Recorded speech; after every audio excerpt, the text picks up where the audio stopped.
মালয়েশিয়ার পরিচিত স্কাইলাইন বিখ্যাত পেট্রোনাস টুইন টাওয়ার্স কিংবা কেএল টাওয়ার সবই এখন বিষাক্ত ধোঁয়াশার চাদরে ঢাকা। ইন্দোনেশিয়ার ভয়াবহ দাবানল এবং তীব্র এল নিনোর জোড়া আঘাতে মালয়েশিয়া জুড়ে ধোঁয়াশা পরিস্থিতি আশঙ্কাজনক রূপ নিয়েছে।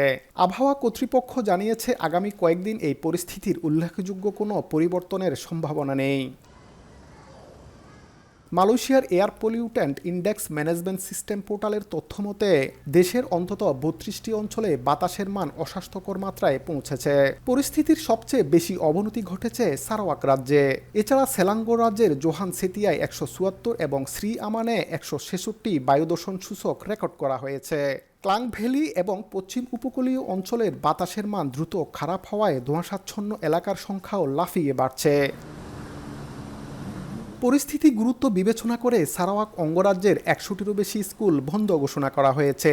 স্থানীয় কর্তৃপক্ষ চলতি সপ্তাহের বাকি দিনগুলোতেও ক্লাস বন্ধ রাখার নির্দেশ দিয়েছে। স্বাস্থ্য ঝুঁকি এড়াতে বাইরে বের হলে সর্বসাধারণকে মাস্ক ব্যবহারের পরামর্শ দিচ্ছে কর্তৃপক্ষ। মোহাম্মদ আব্দুল কাদের, সময় সংবাদ, কুয়ালালামপুর, মালয়েশিয়া।